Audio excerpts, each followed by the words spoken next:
Hey y'all, welcome back to the Paranormal Journals, only here on Black Mass Paranormal. Now I know there's a lot of copycats out there, but hey, what can you do? Anyway, I had one of you all reach out to me in regards to an encounter that happened to them in North Carolina.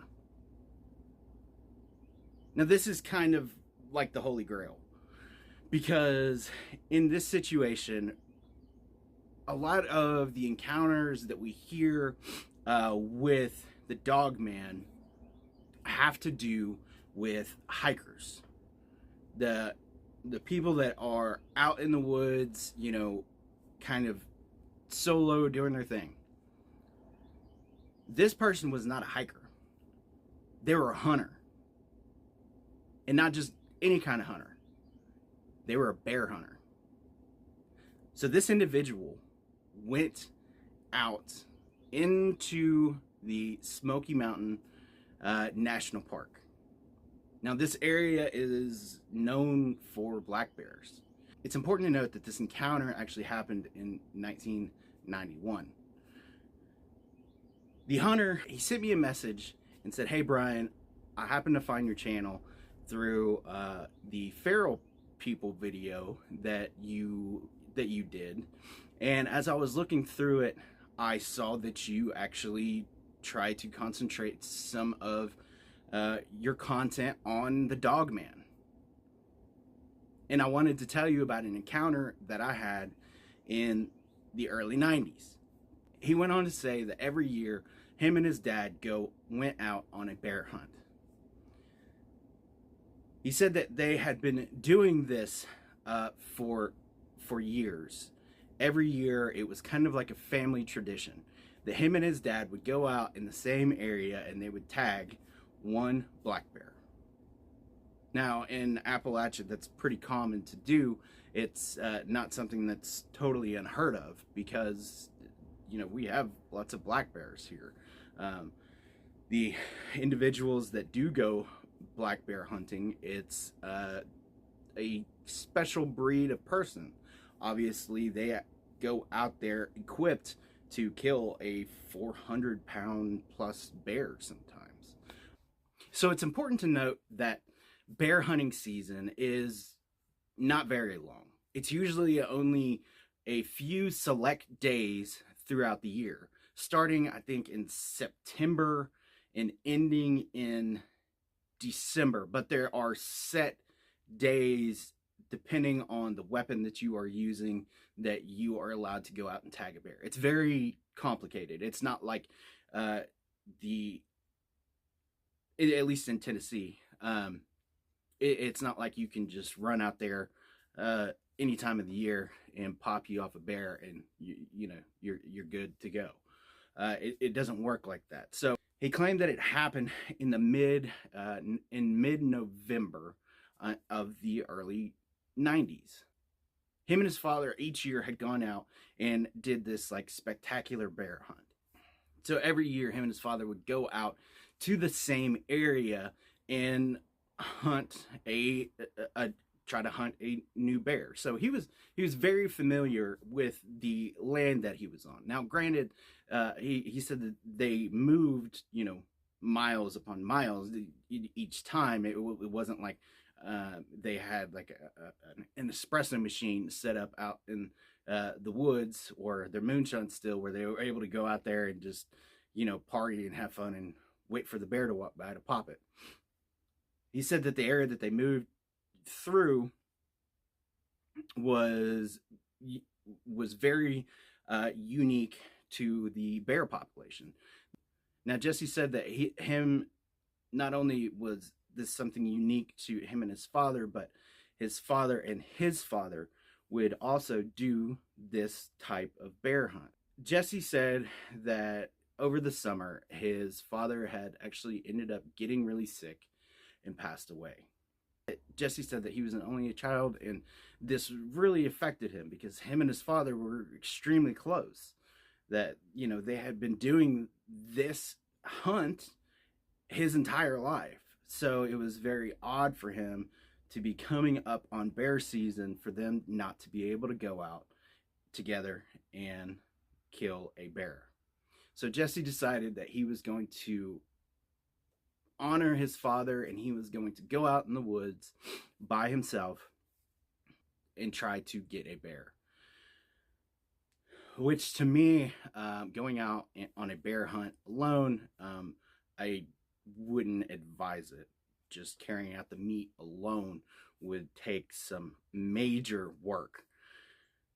But Jesse didn't care. He essentially said that he wasn't really all too concerned with going out and actually killing the bear, but rather just kind of wanted to celebrate his father's life and what his father had taught him. Now, as Jesse was moving through the mountains, he said that he came to like a perfect spot that he said reminded him of his father. He said he began just kind of sitting and thinking, and then he began to hear some sort of rustling in the mountains. Now, Jesse immediately reached down, grabbed his rifle, made sure everything was ready to go, and Jesse began to settle himself. Now, for those of you all who are not hunters, oftentimes you will be sitting in one position for, hours on end, and when all of a sudden your game comes up, it's really easy to get yourself excited and miss the shot because you've been sitting here and you've been waiting on this thing to come. And so Jesse said, okay, he's got his rifle, he takes his aim, and as he's looking through his scope, he notices that there's something odd about this, what he thought was a bear. He initially saw it. He said that the fur itself was something that he had never seen before. If you all have not seen a black bear in real life, their fur is like silk looking. Like it's very I don't know how to describe it. It's I don't want to say like fluffy, but it's very flowing. Obviously, depending on if it's raining or not, or depending on the bear. But my experiences with the bear, they tend to be a little bit more majestic in my head, so they're probably not this nice. But anyway, sorry, ADD kicking in. So as Jesse is looking through his scope, he recognizes the fact that this is not the typical type of fur that he sees when he begins to make his kill. So he pauses, he takes his eye away from the scope, and he's looking down in the woods and trying to figure out what exactly he's looking at. And then he said this creature turns awkwardly and towards him. He said that the creature itself was probably about 7 foot tall. He said its back hind legs, when it turned, were not how did he say it?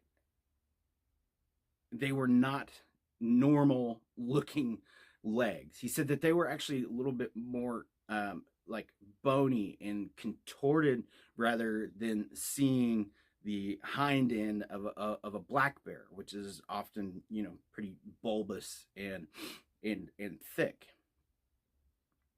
Jesse said that as he looked at this animal closer, he noticed that its body itself was not shaped like a bear either. He said its chest was actually more narrow than, and then he said he got up to the face and the shoulders and the hands. He said that its claws didn't seem to be overly large, that they were actually probably more into like the 3-inch range. They weren't very big as you hear in the typical descriptions of the Dogman. He said this thing had just kind of turned, and when he looked at it, he said he looked at its eyes, but its eyes were like, he said that they were so black that it was like almost hollow. Jesse said at this point he totally panicked. He said, I wasn't sure if I had the right kind of ammo to take whatever this thing is on. So I just continued to settle myself. I did my best to try to stay behind my rifle. That way, if this thing in fact did turn and charge at me, I would maybe be able to defend myself. Jesse described this experience with what looked to be the Dogman as something completely otherworldly. Obviously, he had been spending time hunting in the woods his entire life, and he had never encountered an animal like this. He said that although him and his father, he did point out that him and his father had some very strange things happen on occasion in the woods, whether it would be different sounds or seeing odd lights or different shapes in the woods. But Jesse said that this situation was totally unique and he didn't really know how to handle it. So he sat there behind his rifle and just watched this creature.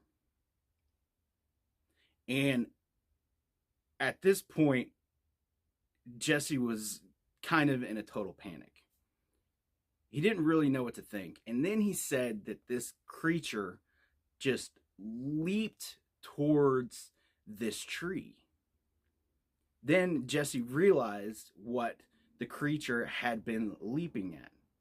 There had been a raccoon that had worked its way down out of the tree and apparently did not see this Dogman standing there. This Dogman then goes and attacks the raccoon and tears this thing to absolute shreds.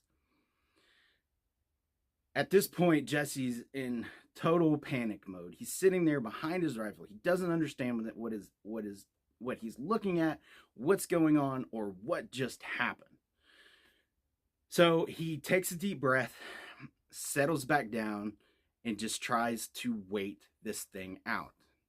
He said eventually, once he realized that the raccoon had stopped moving, the Dogman then reached down, grabs this raccoon, and takes off into the woods. This story is very unique, obviously.